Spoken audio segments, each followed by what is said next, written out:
Hola, ¿qué tal? ¿Cómo están ustedes? Feliz año. Bienvenidos una vez más y por primera vez en el año 2025 a La Conversa. La Conversa, que es un proyecto de la Alianza Reverde Investiga, una coalición de medios conformada por el Pitazo, Runrunes y Tal Cual. Nos encontramos con ustedes, tres directores de los medios de comunicación. Tenemos a Víctor Amaya, director de Tal Cual, a Luis Ernesto Blanco, director de Runrune, y quien les habla, César Batí, director del Pitazo. Y hoy vamos a tener una conversa entre nosotros para hablar de los acontecimientos que ya están acá, ya están a punto de que comencemos a ver el desarrollo de estos acontecimientos, porque después del 29 de julio de 2024, día en que se anunció la supuesta victoria de Nicolás Maduro, se desencadenaron protestas, más de una veintena de homicidios y más de 2.000 presos arrojados a las cárceles venezolanas sin derecho a nada. Y desde ese momento hemos vivido en un tiempo de bastante tensión debido a que el oficialismo ha dicho que Maduro ganó, pero las actas han demostrado que el ganador ha sido Edmundo González. No obstante, ya lo sabemos, ya estamos al tanto de ello. El oficialismo insiste en que el 10 de enero Nicolás Maduro se juramentará, pero ya María Corina Machado y Edmundo González han convocado para que el 9 de enero la gente salga a la calle a hacer escuchar su voz en contra de esa juramentación del 10 de enero, esa juramentación de Nicolás Maduro. Y sobre este tema vamos a conversar, o sobre estos hechos o acontecimientos que se vienen, vamos a conversar el día de hoy los directores de Tal Cual, con Runes y el Pitazo, que hoy los acompañan. Bueno, muchachos, estamos ya, llegamos a este momento. Sí, Víctor. tú decías que faltaban horas para ese acontecimiento, ¿no? Es una fecha que, aunque todavía no ha llegado el 10, ya los acontecimientos están, ¿no?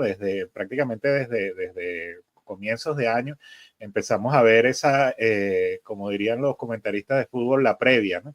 Sí. Y hoy precisamente hemos visto de esa previa, bueno, cómo los acontecimientos empiezan a precipitarse, ¿no? Los sucesos de hoy, el secuestro del yerno de Edmundo González acá en Caracas, la declaración de personas no grata a los expresidentes que habían anunciado, que habían señalado que posiblemente venían a Caracas en estos días, bueno, forman parte de ese preámbulo, de esa previa a esos acontecimientos que el 9 y el 10, por supuesto, serán los días que tengan la agenda más caliente. Y también lo que significa la militarización de la ciudad, la activación de tanto, de todo el sistema de propaganda con tanto video sobre el CONASE está preparado para defender tal, y así con distintos componentes, ¿no? En esta onda de aquí es como una ciudad en estado de sitio, ¿no? Porque, bueno, se va a resguardar la seguridad ante lo que, según voceros del oficialismo, es una intención de generar actos terroristas, actos violentos y demás, insurreccionales, dentro del país, ¿no? Que al final, cuando vemos, yo creo que una de las razones por las cuales la gente votó en el 28 de julio pasado fue por esa aspiración de tener un país normal, ¿no? Y bueno, digamos, uno va a una elección, votas por alguien, esperas que ese alguien gobierne y tal. Y la verdad es que lo que estamos teniendo en este momento es completamente lo contrario, ¿no? Es decir, un gobierno que dice yo gané las elecciones con 52% del electorado, y todo el mundo está feliz, pero todo está como militarizado, todo el mundo como en estado de bajo sospecha, ¿no? Y no sé si han tenido la oportunidad de hacerlo, pero los equipos de Tal Cual que han estado buscando algunos testimonios en calle, etcétera, se han encontrado que en la población también hay eso, ¿no? Un miedo patente de hablar, de pronunciarse, solo dar algunos testimonios en caso de que sí, solo sí, no me identifiques, no me grabes, que no suene que no se me ven ni las manos, ¿no? Hoy veía una nota publicada en El Pitazo que también reflejaba un poco eso, ¿no? Unos testimonios que se dan en tanto y en cuanto no haya una identificación, porque bueno, evidentemente la intimidación se está convirtiendo en parte también de las condiciones en las que se abordan este 9 y sobre todo el 10 de enero. Víctor, antes de continuar, me gustaría invitar a la audiencia a que nos hagan sus preguntas, nos envíen sus comentarios y estaremos por aquí conversando sobre ellos, respondiendo lo que podamos responder, lo que estemos no solo capacitados para responder, sino lo que realmente y conscientemente podamos responder, porque por supuesto no hay preguntas como ustedes, como nosotros que nos hacemos y que no tenemos respuesta.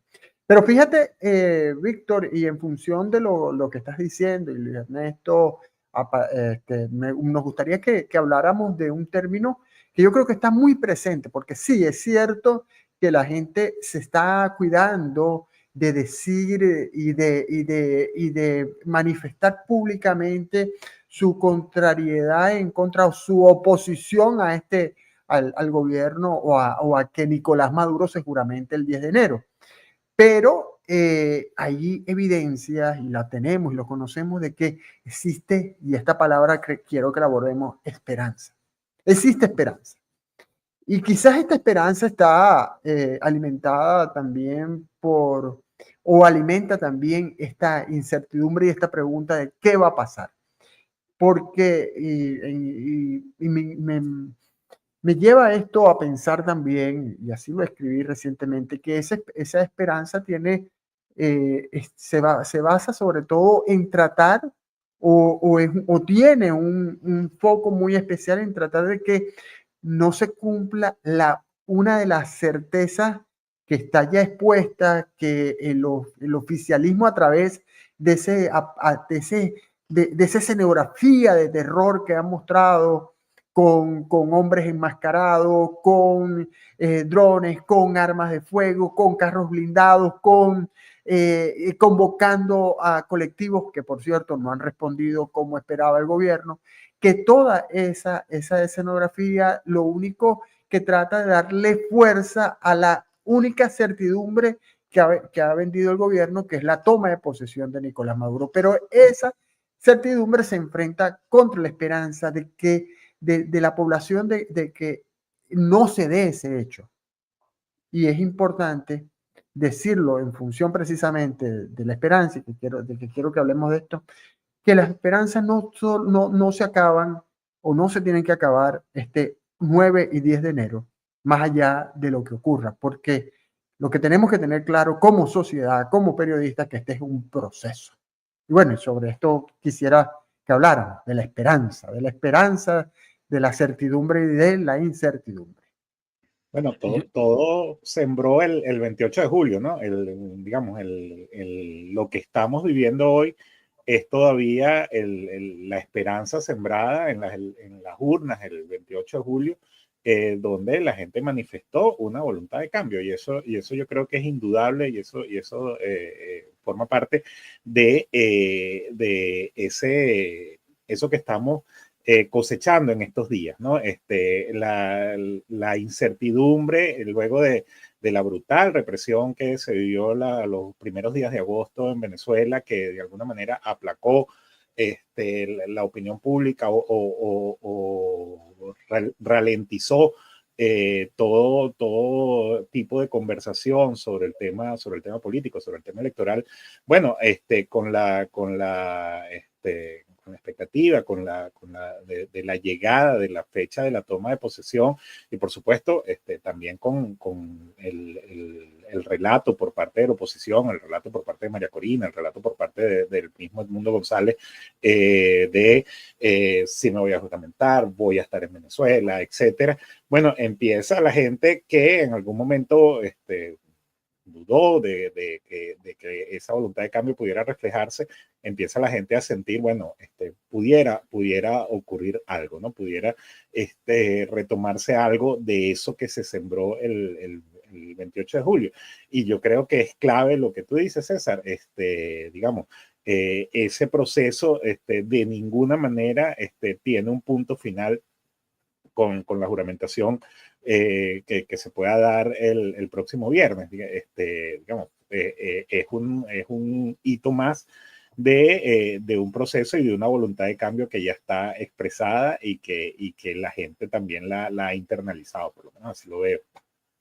Yo creo que cuando, a ver, una sociedad busca mejorar sus condiciones, va pasando de episodio de esperanza en episodio de esperanza, ¿no? Como un sub y baja allí. Hace años había quienes decían, no, bueno, la gente se desconectó de la política, hace un par de años, ¿no? La gente se desconectó de la política, luego del interinato. Se dijo eso después de las protestas de 2017, se dijo eso después del interinato.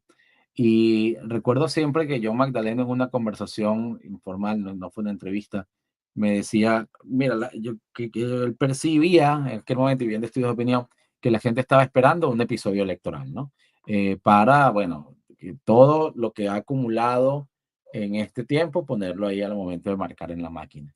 Finalmente eso se vio el 28 de julio, y ciertamente yo creo que del 28 de julio para acá, evidentemente... Víctor, y si me permites, antes, el cambio de esa esperanza tiene una fecha anterior, que es el 22 de octubre del año 2023. Claro, la primaria. Ahí cambió todo. En función de esa fecha cambió todo. Sí, yo creo que hay un reconocimiento de, no soy yo solo, ¿no? Hubiese dicho cualquier venezolano, ¿no? Es decir, como que sí somos más de los que pensábamos que estábamos en ese deseo de cambio, ¿no? Pero bueno, finalmente después del 28 de julio la represión, evidentemente, yo no creo que necesariamente rompa todas las esperanzas, pero hace que mucha gente se resguarde, eso es obvio.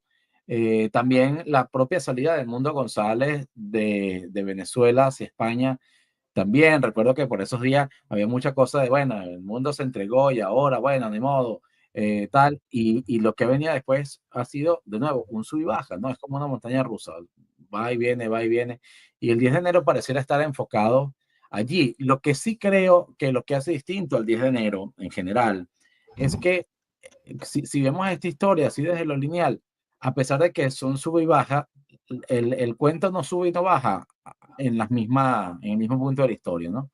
Es decir, lo que se está viviendo, lo que vamos a vivir el 10 de enero, es inédito. Es decir, el gobierno, vamos a suponer que Nicolás Maduro termina juramentándose ante la Asamblea Nacional, el Tribunal Supremo, todos los poderes constituidos allí, y lo aplauden y demás. Está bien.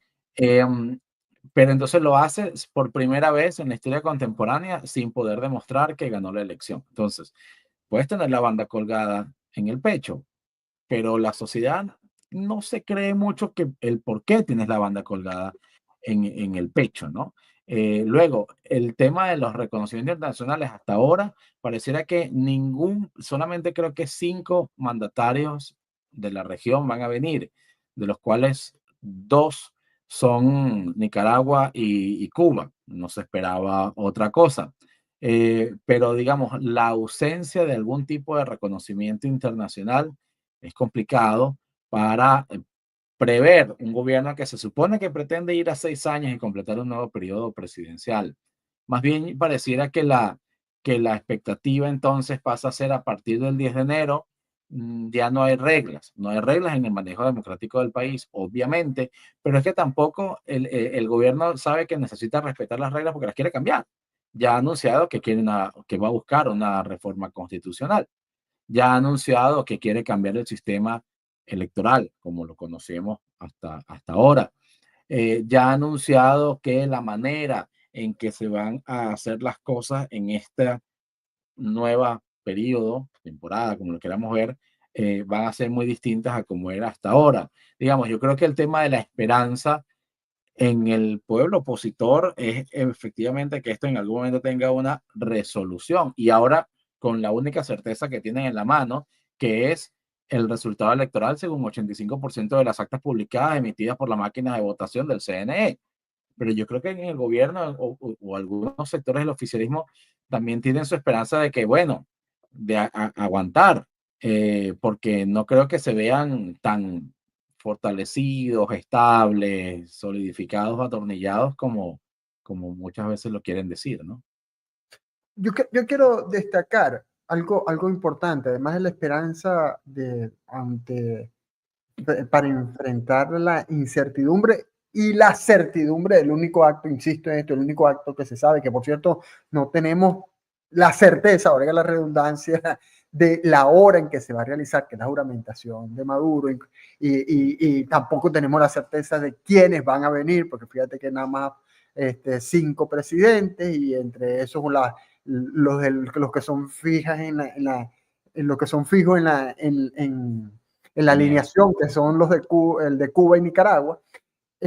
Yo quiero resaltar acá el tema de la valentía de la gente, porque si vamos desde ese recuento, desde el 29 de julio, día después de la elección, donde vimos una veintena de homicidios, donde vimos más de 2.000 presos arrojados, humillados en las cárceles venezolanas, sin importar edad, sin importar la situación de salud que tuvieran, sin importar si perdían la vida, como pasó con 3 de ellos, al menos con 3 de ellos que lo conocemos, que no ha importado ni siquiera que todas esas acciones que ha instrumentado el gobierno para lograr efectos psicológicos, como el exilio de Mundo González, como la persecución a los líderes políticos, a María Corina Machado y a otros que incluso han sido encarcelados, como los pretendidos congresos o estas actividades internacionales que ha tratado de organizar Maduro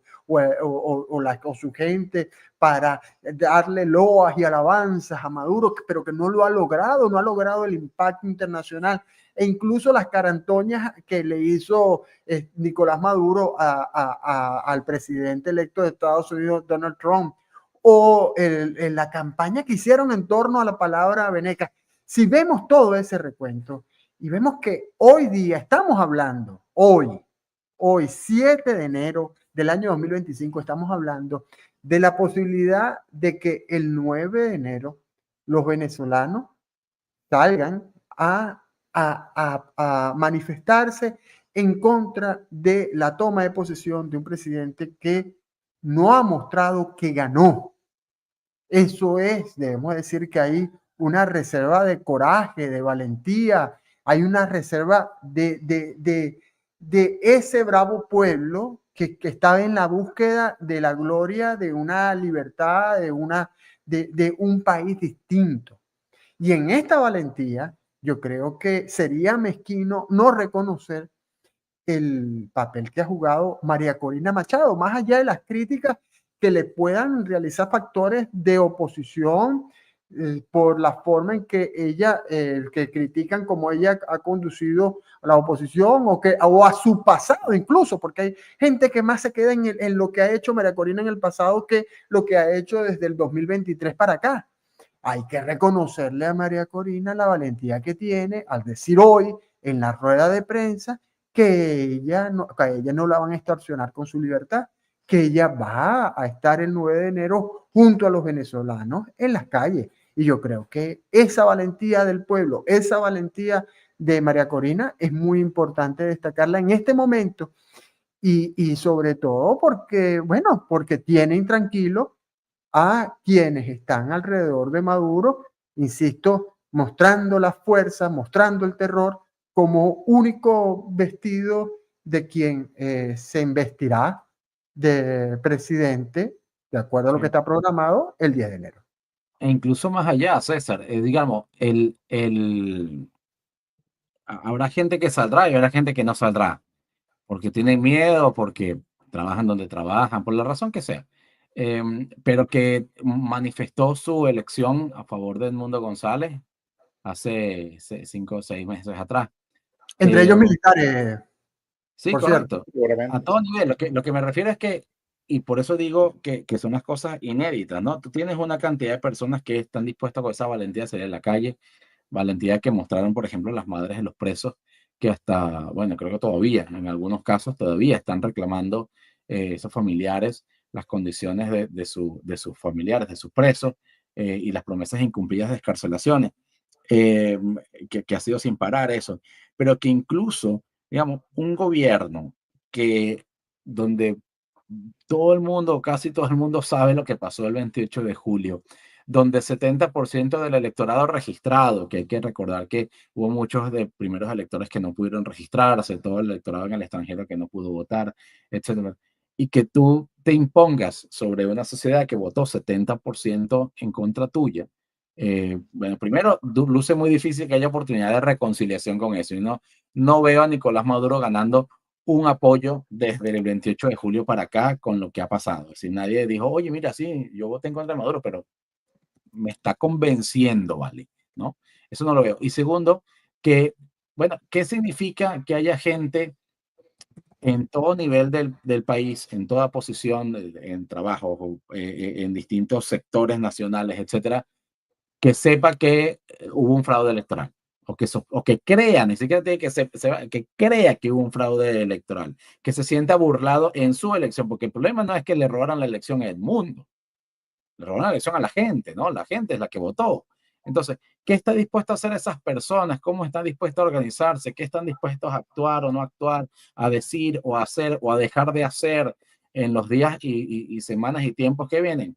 No lo sabemos. Y yo creo que esa incertidumbre también la deben tener más de una autoridad, y eso hace que el juego sea distinto, porque es difícil prever lo que sea que pueda pasar o las decisiones que puedan tomar desde su foro interno quienes se sienten burlados dentro del país y afuera Es también. que la sola incertidumbre ya es una generación, ya genera esa expectativa de duda, ¿no? En otro tiempo, en otras circunstancias, habría una certeza. Es decir, en una elección pasada, en un proceso pasado, llegado el día antes de la juramentación, sabíamos y estábamos claros lo que venían los meses y los años siguientes. Esta elección, esta juramentación, esta toma de posesión en los términos inéditos en que se produce, bueno, deja ese escenario, ese juego abierto, ¿no? Justamente por bueno, esa persistencia, esa terquedad que ha demostrado la gente, que ha demostrado el ciudadano, que ha demostrado la población venezolana en aferrarse a la voluntad de cambio. Más allá de, bueno, todo lo que ustedes han enumerado y también desde las propias voces de la oposición, muchas veces cargadas de desánimo, ¿no? Cargadas de desaliento.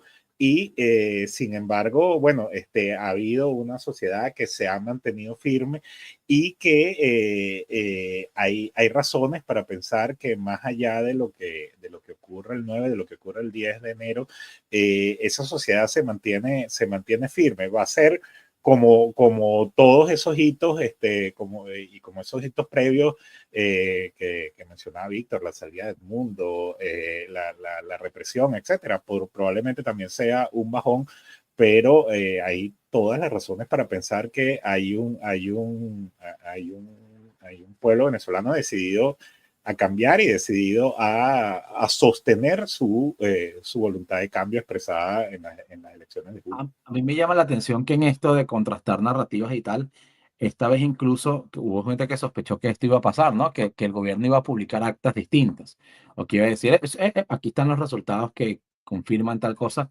cosa que tampoco ocurrió. Entonces, es una discusión, digamos, es un escenario, más que una discusión, es un escenario donde ni siquiera hay contraste de versiones, ¿no? En años anteriores, por ejemplo, cuando el interinato y la discusión sobre su legalidad, unos dirían un argumento jurídico y un estatuto de transición, no sé qué. Cuando en el año 2013, bueno, había un resultado del CNE, pero desde el lado de Enrique Capriles se reclamaba, bueno, unas auditorías que no se hicieron, creemos que hubo fallas en el tema de los cuadernos electorales y Y tal. en este caso se reclamaba el ventajismo, ¿no?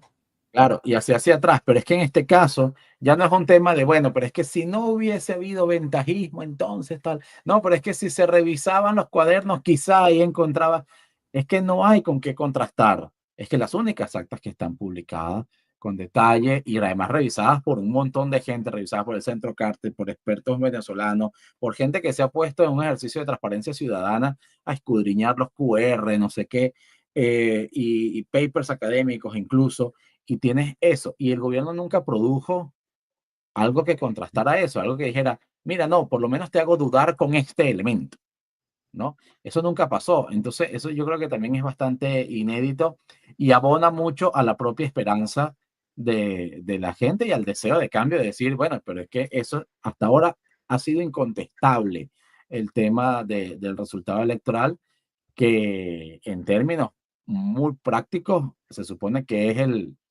no va más de una democracia, ¿no? El no va más de, no, la voz del pueblo es la voz de Dios, ¿no? Decían. Y quiero insistir que esto ha ocurrido teniendo el gobierno la posibilidad de hacerlo porque tiene el CNE, y tienen los medios y tiene incluso la red o el grupo en redes sociales para difundir lo que sería su verdad en contraste a lo que dice el Comando por Venezuela o lo que dice Macedonia del Norte, la página de Macedonia del Norte, pero no lo han hecho porque no han podido hacerlo, no tienen que mostrar. Y por supuesto, esto lleva a que este 10 de enero, si insisto en esto, si se enviste de presidente, realmente estaría mostrándose, como dice el cuento, que el rey está desnudo. Y fíjense que también quisiera en este momento, a ver, ¿qué saben ustedes? ¿Por qué la actividad es el 9 y no es el 10? La actividad que convocó María Corina Machado. ¿Qué información tienen ustedes por allí? A ella le preguntaron hoy en la rueda de prensa, perdón, Luis Ernesto, le preguntaron sobre eso, una periodista internacional le preguntó sobre eso y su respuesta en ese sentido fue eh, como el 10 de enero es la fecha importante, la lucha tiene que empezar antes. O sea, tú no llegas a pelear el día en que suena la alarma, digámoslo así, ¿no? Tú te preparas y te organizas desde antes, y que por eso ella se ha llamado desde el 9, pero además porque era como una suerte de advertencia, ¿no? Una manera de mostrar que hay un pueblo organizado frente a lo que puede pasar mañana. Y esta gente es como que esta es la población, esta es la sociedad que no se lo va a calar y ya, ¿no? Sin callando, ¿no? Y bueno, eso fue lo que ella explicó, que era como por lo menos la razón filosófica de la convocatoria un día antes. Sí, Luis, ¿tú tienes alguna idea? yo escuché eso mismo en la rueda de prensa. Y sin embargo, bueno, lo otro que ha circulado por allí tiene que ver con la posibilidad o que el adelanto o que el anuncio de la protesta o la manifestación para el 9 de enero se produce en respuesta ante la duda de que la juramentación de Maduro pueda ser un madrugonazo. Una versión que ha circulado por allí en redes sociales y que está presente desde comienzos de año, que pudiera producirse en horas muy tempranas del 10 de enero y como a modo de madrugonazo y dejar a todo el mundo bueno, con los ojos claros, ¿no? La versión que yo en lo personal tengo mis dudas que ocurra, sobre todo porque creo que si a alguien le interesa que la juramentación se produzca con con todos los coroticos del poder, con toda la pompa del acto, es precisamente a Maduro, ¿no? Es lo que el acto en sí mismo es lo que pretende, con lo que pretende legitimarse y no creo que esté como para un acto clandestino.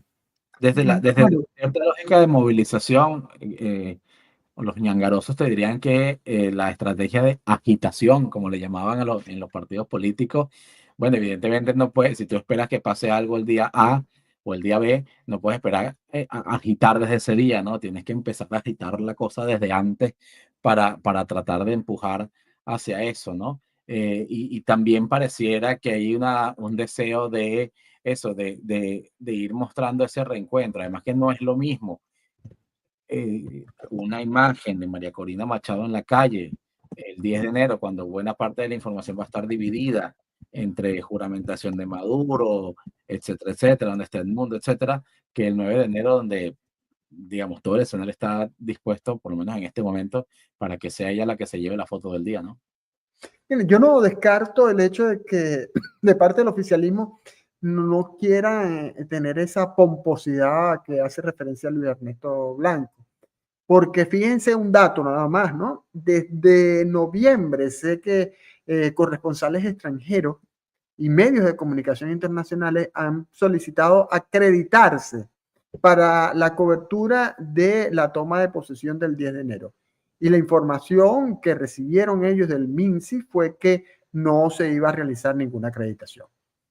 Y ya lo vimos, ya lo hablamos hace un rato, lo decía Víctor Amaya, se espera la participación solamente de 5 presidentes, es decir, no me extrañaría que hagan una juramentación sin la pomposidad, sin lo pomposo que se pudiera pensar que está planteado para un evento como este. Y bueno, y los que tenemos nuestra edad, como Luis Ernesto y yo, por supuesto, Víctor es mucho más joven, pero él tiene buena memoria. Recordamos el año 1989, cuando la juramentación de Carlos Andrés Pérez. Incluso, y lo decía ayer al equipo, todo lo que es cómo se preparaba las juramentaciones de Hugo Chávez con el tiempo de anticipación, y sabíamos cuál era más o menos la agenda, no específico por un tema de seguridad, pero en esta oportunidad, fíjate que al principio lo dijimos, no sabemos si va a ser a las 12 del mediodía la juramentación o a qué hora va a ser.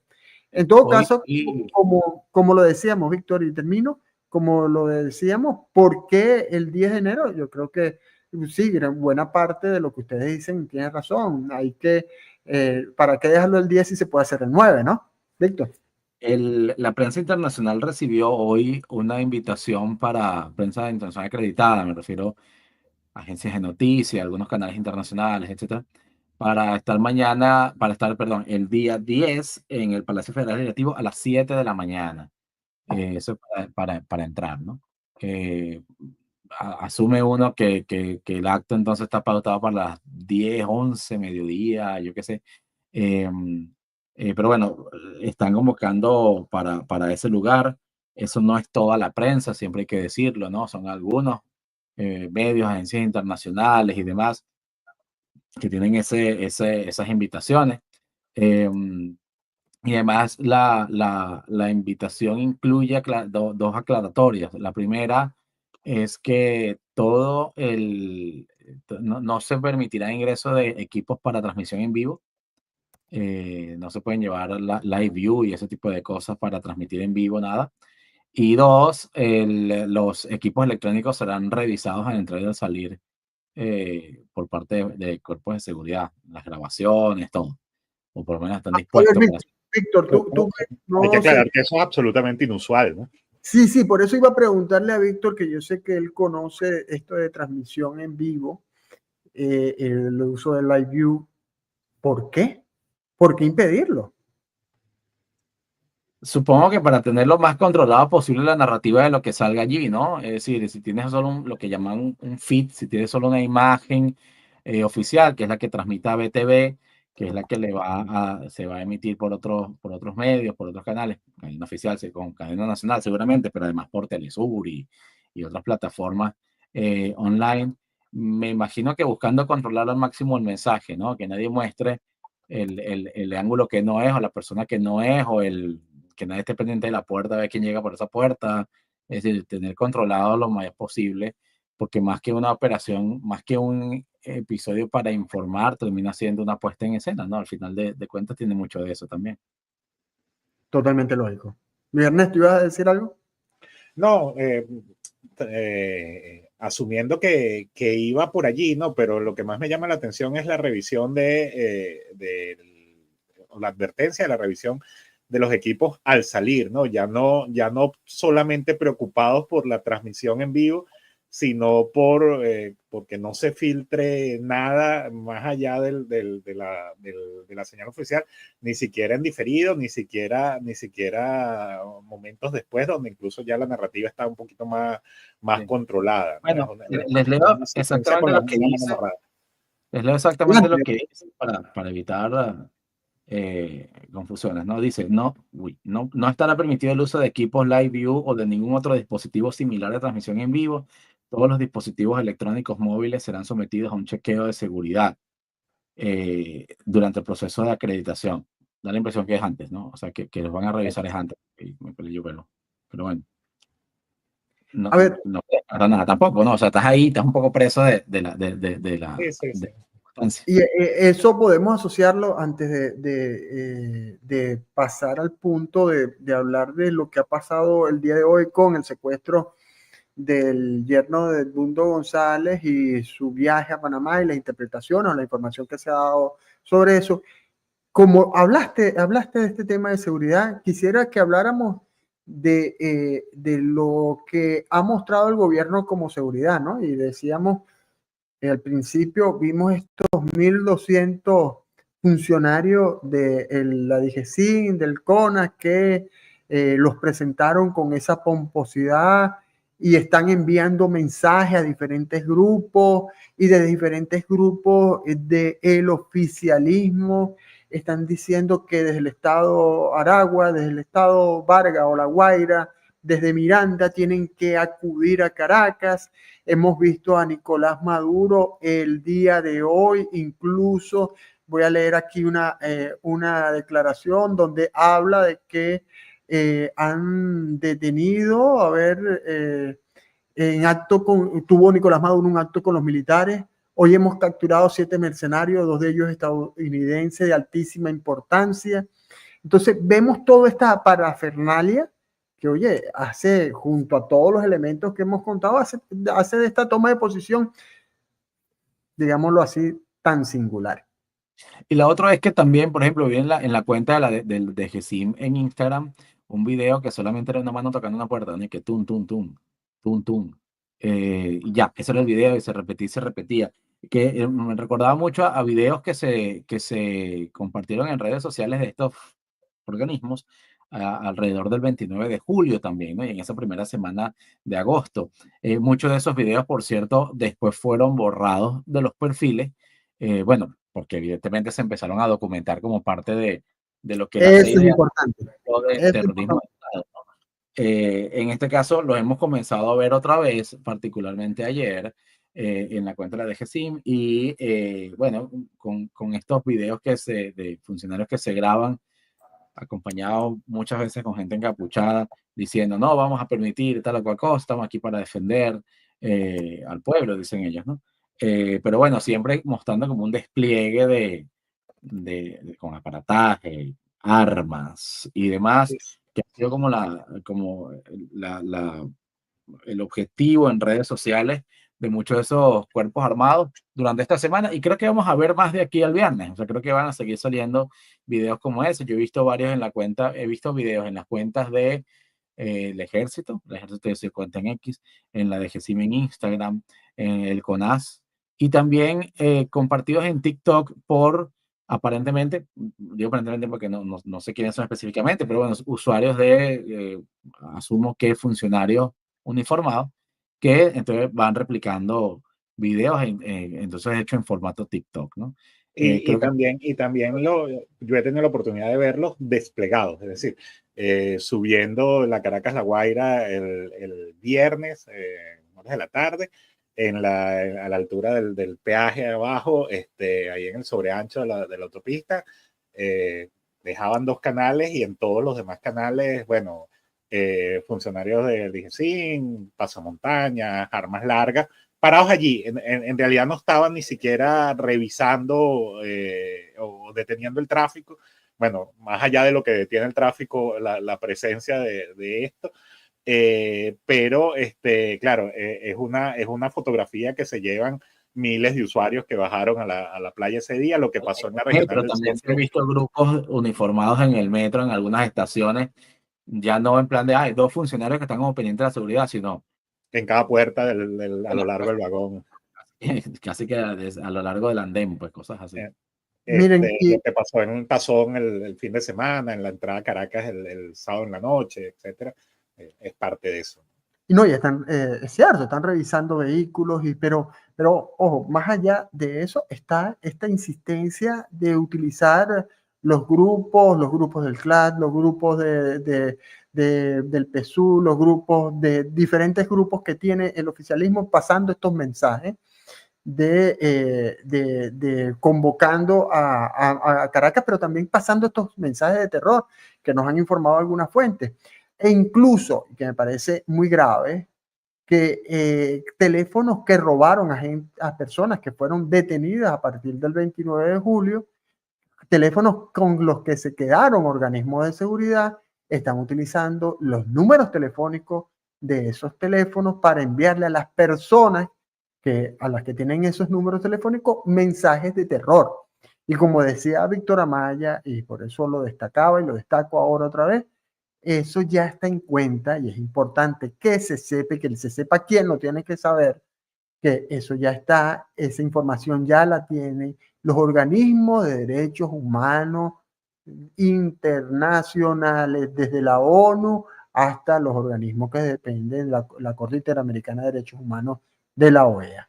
Eso es importante que lo sepan las personas que tienen que saberlo. Esa información que están distribuyendo ya forma parte de un expediente. Que por cierto, a mí me llama la atención está bien, los videos y tal, pero me llama la atención para quién están pensados. Particularmente vi uno del CONAS que termina con el funcionario Viva Chávez y tal, y decía, ¿sabes que hacen como la cosa de lanzas una parte de la frase y te contestan, ¿no? Y la última que dijo fue lo de dudar es traición, ¿no? Si el tema es dudar es traición, ¿quién está dudando que necesites decir eso? Están diciendo esos focus group por ahí. No sé, me generó preguntas y ya está, pues no sé, cada quien en lo suyo, pero me generó preguntas. No sé. Buenas preguntas. Dejemos esas preguntas para que nuestra audiencia también piense sobre ellas, ¿no? Y reiteramos la invitación a participar, a hacer sus comentarios, preguntas por cualquiera. Voy a leer varios que están por aquí. Por ejemplo, Geraldo Meneses nos dice, la gente tiene muchísimo miedo, lo palpo en la calle como periodista, y tienen miedo que el miedo haga fracasar todo, pero ¿cómo hacen para superar el miedo? Es imposible juzgar eso. Ciertamente, el miedo está allí, ¿no? Carlos Alberto 09, el 10 no pasará nada, solo la juramentación de algún presidente, dice. El 9 es que tiene que pasar algo. María Vergara, muy bueno resumen, asumo que poniendo al principio. Ramón Rodríguez, yo voté por el mundo y estamos claros que la pelea es peleando. Gibeli Coronado decía más temprano en X, si nos dejaran llegar de todos los estados de Venezuela a la Gran Caracas, sería otra historia.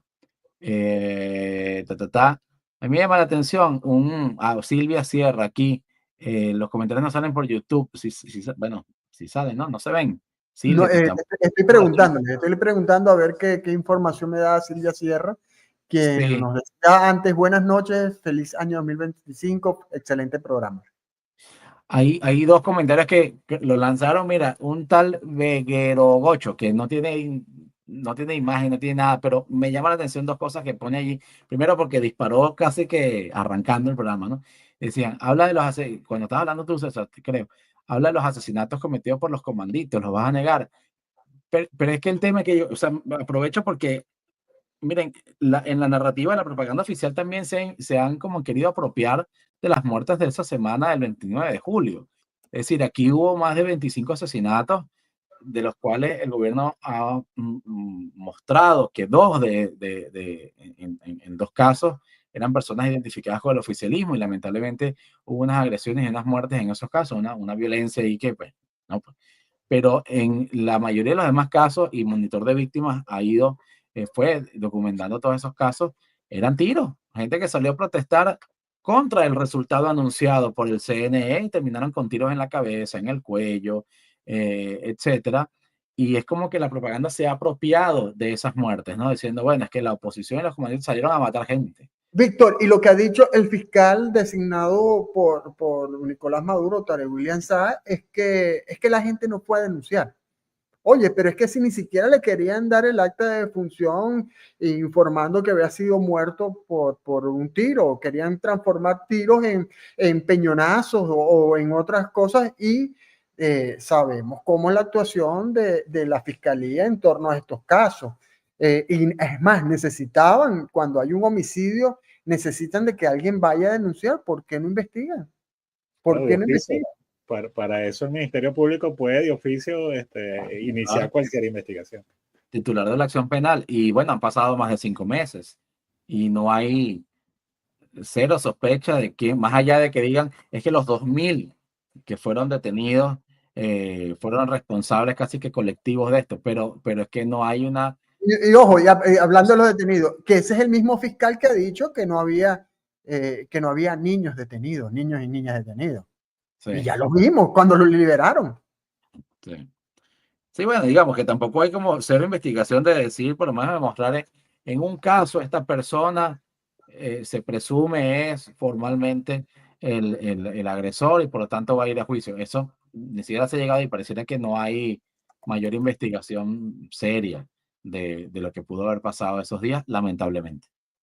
Dijimos que íbamos a hablar de Edmundo González y del secuestro de su yerno, el que ocurrió, de acuerdo a la información, la mañana del día de hoy, de Rafael Tudares, casado Sí, con la hija de Edmundo González, si mal no recuerdo, Mariana González, que prácticamente, de acuerdo a la información que tenemos, lo secuestraron frente a sus dos hijos cuando los llevaba al colegio.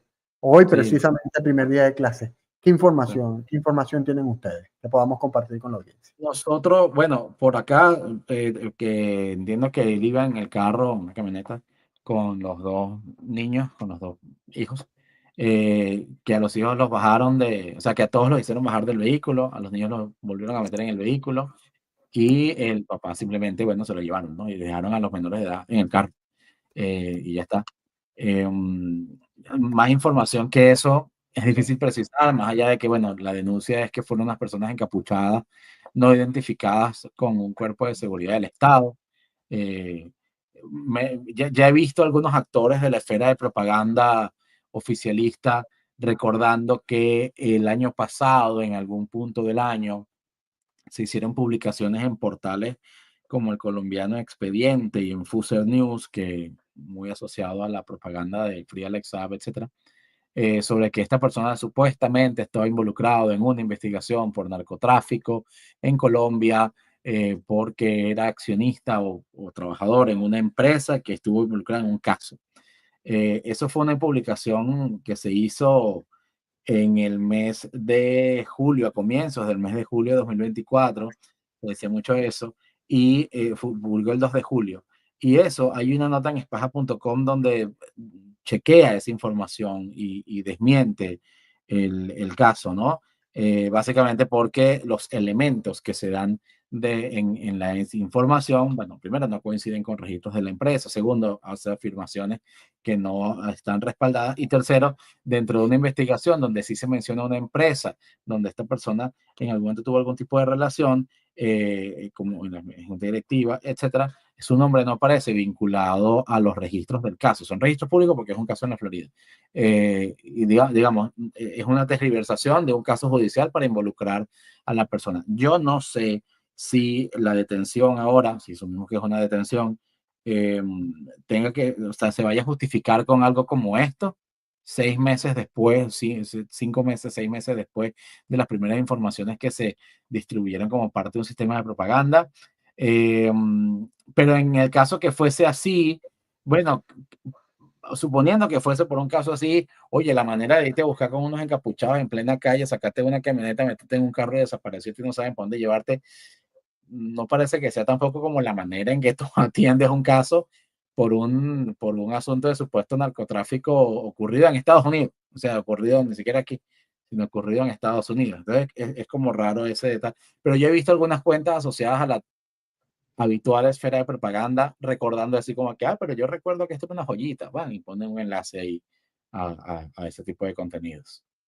Por supuesto, tratando de justificar. A esta hora no se sabe de centro de detención, o al menos nosotros no sabemos nada, no se sabe, digamos que también forma parte de esa, aunque ya habitual, una irregularidad por parte de las actuaciones de los cuerpos de seguridad, por parte de la actuación del Ministerio Público, en caso de estas detenciones.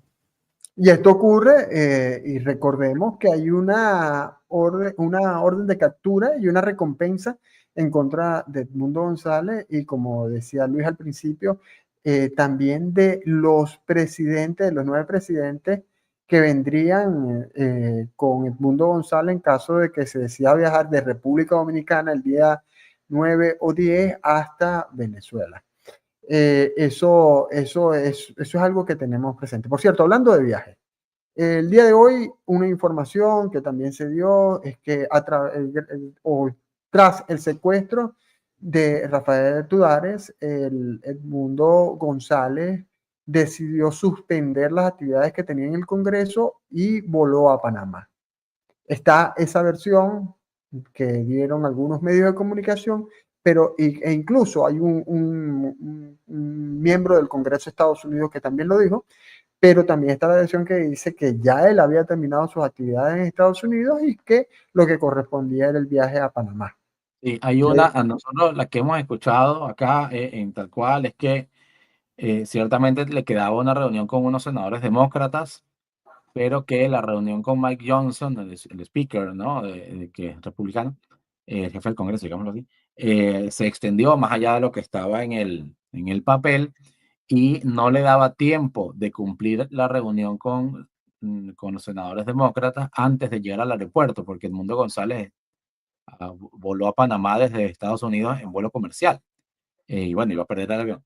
Entonces que dejó a su equipo y que ese equipo donde está, por ejemplo, David Smolansky, etcétera, que sí habría tenido la reunión con los senadores demócratas, pero que no fue una cosa como primero se reportó, creo, bueno, a raíz de la circunstancia con el yerno, decidió suspender la agenda para viajar a otro país. Entiendo que coincidió una cosa con la otra, pero que no necesariamente fue causa-consecuencia. Entiendo eso. Y mientras que ya estamos llegando al final, la verdad es que sobre este tema, sí, esa es la información que tenemos, esas 2 versiones. Ya tendremos oportunidad de aclararla más. Pero ya cuando estamos llegando al final, porque son las 6:52, quisiera leer esta información que tenemos en el pitazo. María Corina Machado alerta de que fuerzas de seguridad de Maduro rodean la casa de su madre este 7 de enero. María Corina Machado denunció también que cortaron la energía eléctrica en la zona donde reside su madre, Corina Parisca de Machado. Eso está ahorita, está ocurriendo, y mientras tenemos esta información, también estamos verificando información de detenidos en el estado Lara, en el estado Trujillo y en otras entidades del país. Sí, se van sumando las detenciones, lo que se da a llamar la puerta giratoria, ¿no? Unas tantas excarcelaciones que han sido en números importantes, pero que no dejan de incluir nuevas detenciones y nuevos presos en menor cantidad. Y Carmen Meléndez insta a los colectivos a cuidar las entradas de Caracas, Miranda y Vargas. Le llama a los colectivos que, como lo dije al principio, no le respondieron de la manera que esperaba Nicolás Maduro. Pero además, sí, eso no es labor de la policía normal. Y es una señal, además, también un poco bueno, intimidatoria sí, pero confusa a la vez, ¿no? En ese resguardo, además, tan claro, función de los cuerpos de seguridad, además policiales, pues concretamente, incluso. Sí.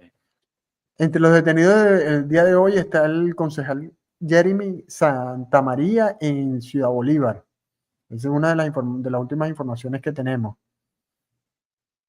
Y en temas precisamente de tránsito, importante que se diga que que túneles de la autopista Caracas-La Guaira estarán en mantenimiento por 72 horas desde este 7 de enero.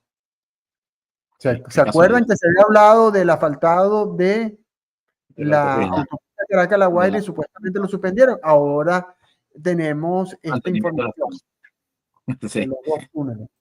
Qué casualidad, chica. Sí, mucha casualidad, mucha casualidad. Bueno, ¿no hay algún otro comentario que podamos leer allí de la audiencia? Porque ya estamos llegando al final, ya hemos cumplido el día de hoy. Si hay algún comentario, Víctor, que estés viendo, y mientras yo busco una noticia aquí que estoy viendo también en el portal del Pitazo. Zulia. Silvia comentaba que ahora sí se leen los comentarios. Y la Real Segovia, decía Maduro, presidente reelecto hasta 2031. Chévere. Pero todavía no lo ha demostrado, es el asunto. Zulia, Arias Cárdenas, sobre el 9 de enero. Todas las protestas pacíficas son un derecho de los ciudadanos. Es muy curioso. Yo no había visto esta noticia, la tenemos en el Pitazo, pero es muy curiosa la posición de Arias Cárdenas, ex embajador de Venezuela en México, y quien aspira, ya ha dicho que aspira a la gobernación del estado Zulia, que aspira a la reelección. Pero con estos comentarios no va a lograr que lo apoye. No va a llegar a la candidatura. No va a llegar. Es muy curioso esto porque va en contravía de lo que dice el oficialismo sobre las protestas.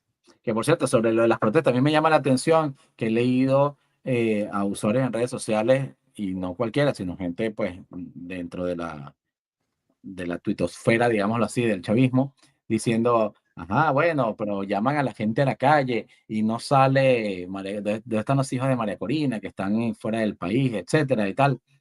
Y yo me pregunto, ¿y acaso salir para la calle es peligroso? Salir para la calle hace que estés en peligro por algo, que tenga alguien que pone un pellejo ahí. Es decir, que también estás comunicando cuando dices algo así, ¿no?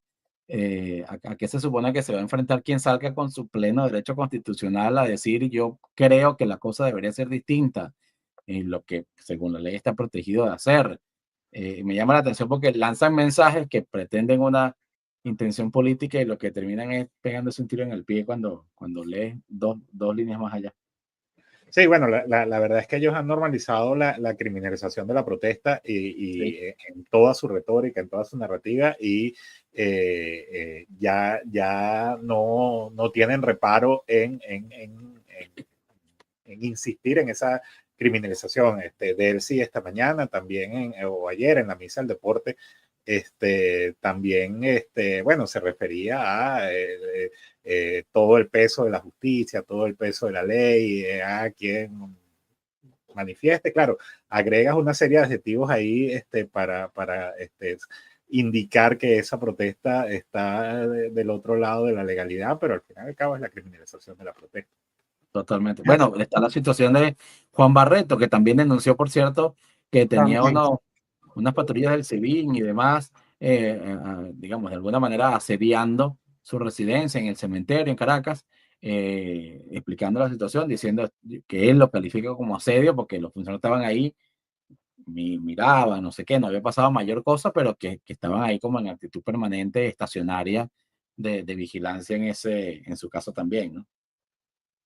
Bueno, compañeros, Luis Ernesto, Víctor Amaya, colegas periodistas y colegas directores de medios de comunicación como Run en el caso de Luis Ernesto y tal cual en el caso de Víctor Amaya, hemos llegado al final de esta conversa del día de hoy, de la conversa de la Alianza Rebelde Investiga.